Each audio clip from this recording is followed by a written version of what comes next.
Randolph Rodrigues, um dos senadores mais badalados da CPI da pandemia, esteve no centro do Roda Viva nesse dia 31 de maio e falou de muitas coisas.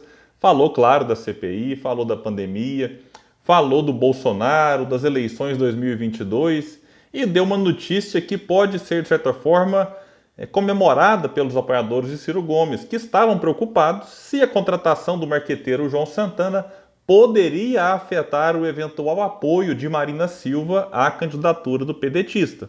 Vamos falar sobre isso e muito mais, mas antes eu quero pedir a sua ajuda para que se inscreva aqui no canal Politizando. Eu gravo esse vídeo aqui no dia em que nós comemoramos aí um mês de canal, nos aproximando de 3.000 inscritos. Estou muito feliz não só com a quantidade de inscritos, mas com o engajamento e com a repercussão que tem tido.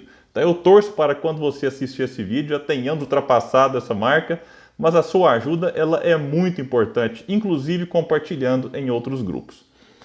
Bom, o Randolph, ele tem uma trajetória, é bom dizer de onde surgiu o Randolph. Muita gente olha hoje e fala, mas quem que é esse? De onde ele vem e tal? Qual que é o partido dele? Eu até fui pesquisar que ele começou em 1990 filiado ao PT. Ficou 15 anos no partido e saiu em 2005, ali por conta dos escândalos de corrupção, né? O Mensalão, que fez com que não só ele, mas vários outros políticos saíssem do partido. E também, claro, que não foi só isso, mas a própria contradição do PT, que quando esteve no poder acabou não adotando tantas práticas que eram defendidas antes pelo partido, e esse distanciamento entre a teoria e a prática acabou afastando vários quadros históricos do partido. E o Randolph, então, saiu em 2005 e foi para o PSOL. Ficou no PSOL até 2015 e de lá foi para a Rede Sustentabilidade, partido que está ainda hoje. Hoje ele é o atual vice-presidente da CPI, CPI que inclusive foi idealizada por ele. Ele é que deu ali, que protocolou o pedido da CPI, por isso ele ficou também mais conhecido ainda. E ele falou de muitas coisas, não vou ficar aqui nos detalhes da CPI, nosso foco aqui vai ser falar um pouco de 2022. Ele disse que os diferentes, sejam quais forem, precisam estar unidos em 2022. A Vera Magalhães, que é quem faz a mediação do Roda Viva hoje, ela disse até assustada, mas todos?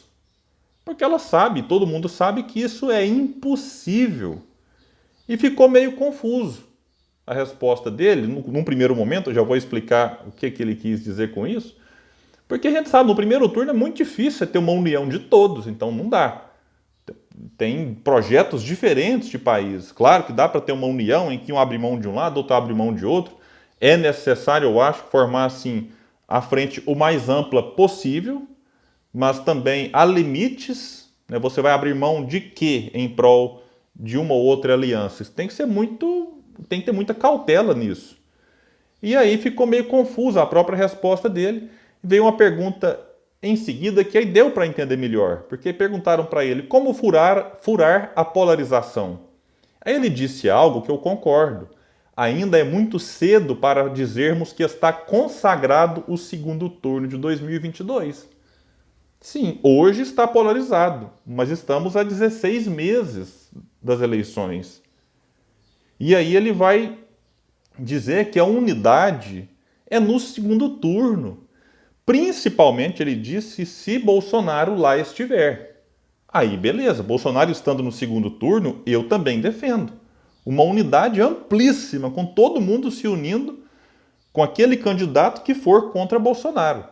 Mas eu sou daqueles que acredito que Bolsonaro pode até se fortalecer? Pode, não dá para fazer aqui previsão, futurologia, não dá. Mas eu acredito, baseado no que está acontecendo, não só na CPI da pandemia, mas o cenário econômico do Brasil ele é preocupante e ele pode sim derreter cada vez mais e nem estar no segundo turno. Perguntaram para o Randolph qual o papel da Rede e da Marina nas próximas eleições.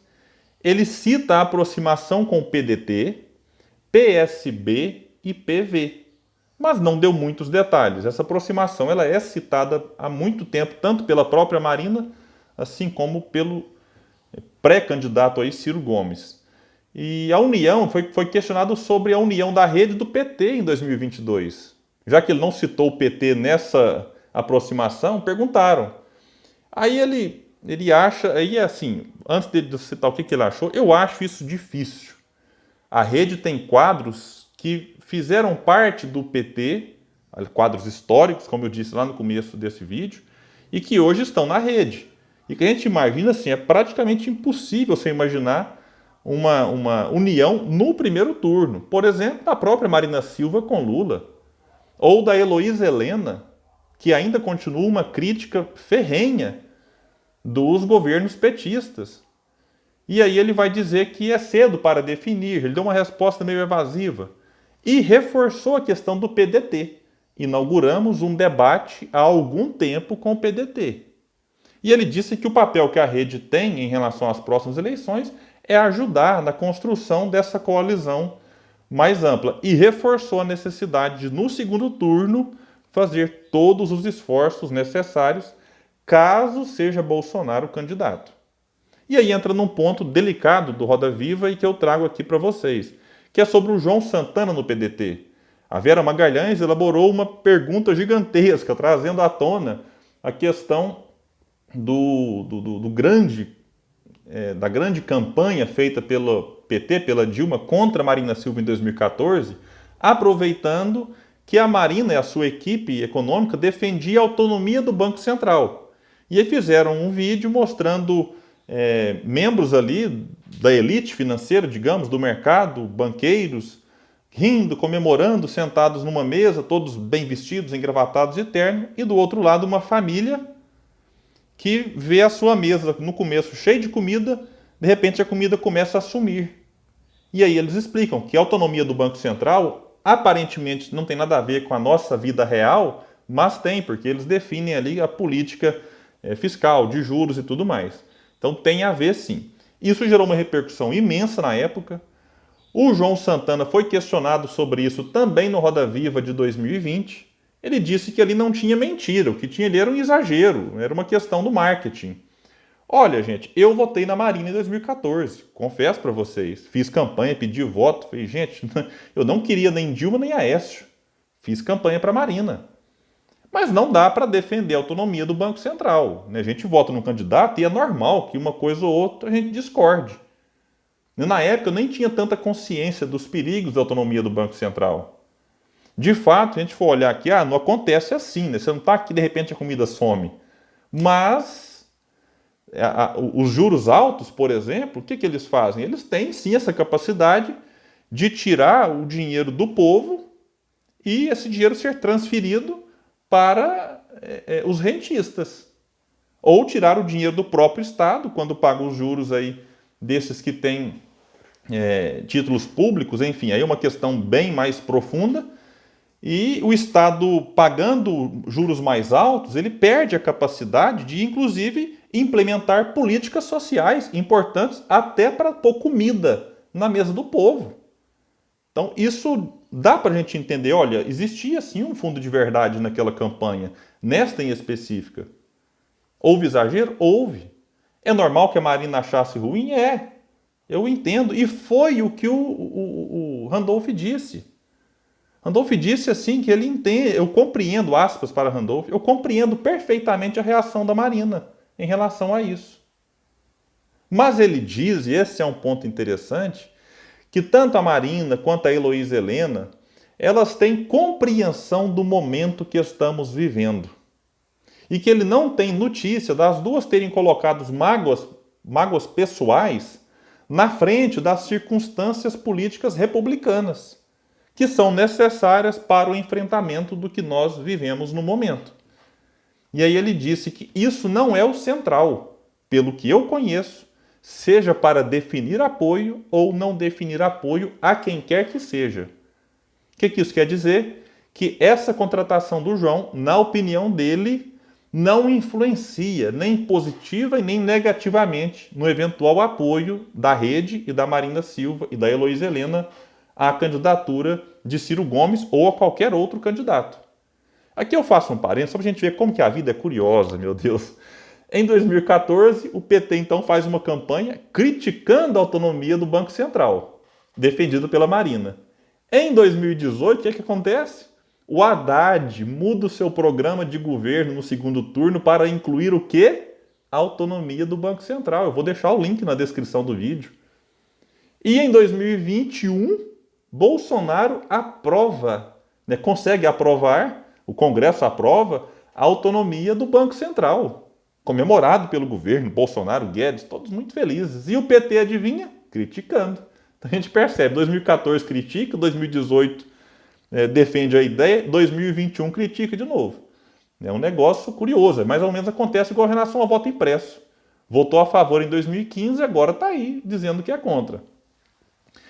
Ele falou um pouco de 2018, né, de que lamenta muito o fato da Marina ter começado com 18% das primeiras pesquisas e ter acabado com menos de 1%, atrás do cabo da Ciolo, inclusive. Diz que a facada exerceu uma influência importante no cenário eleitoral. Sim, a facada é um dos elementos que acabaram influenciando muito o humor do eleitorado, mas disse que, infelizmente, o Brasil nem sempre consegue eleger grandes candidatos a presidente. Citou Rui Barbosa, que tentou e não conseguiu se eleger. Eu acrescentaria Leonel de Moura Brizola como um grande candidato que o Brasil, infelizmente, não elegeu. E diz que o futuro da rede, em relação à cláusula de barreira, não está muito bem definido, que vão pensar nisso a partir de 2022, mas que até lá não tem algo para ser feito. Vão fazer de tudo para superar essa cláusula de barreira e voltarem a ter o acesso que nem tem hoje, tempo de televisão e fundo partidário. Então ele nega que o partido funda com algum outro neste momento. E ele lamenta que, caso aconteça alguma coisa, o Brasil não possa ter um partido que defenda a bandeira da sustentabilidade. E eu, particularmente, também lamento, né, caso isso venha a acontecer. Disse que espaço para impeachment? Crimes não faltam, Randolph deixou isso claro. E ele disse algo importante, eu vou até gravar um outro vídeo mais sobre o impeachment de Bolsonaro, que a gente tem tempo, não tem tempo, Lula vai apoiar, não vai apoiar. Porque é o seguinte, não é tem ou não tem tempo. O impeachment é importante. Os crimes existem. Falta, claro, uma mobilização maior nesse sentido, inclusive do presidente da Câmara, de acatar um desses pedidos. Mas é necessário com que a gente coloque isso em pauta por vários motivos, para servir de exemplo para futuros governantes e, claro, né, quem sabe Bolsonaro sofrendo o impeachment, nós tenhamos um cenário em 2022 menos polarizado e mais civilizado. Valeu, pessoal. Até o próximo vídeo aqui no canal Politizando.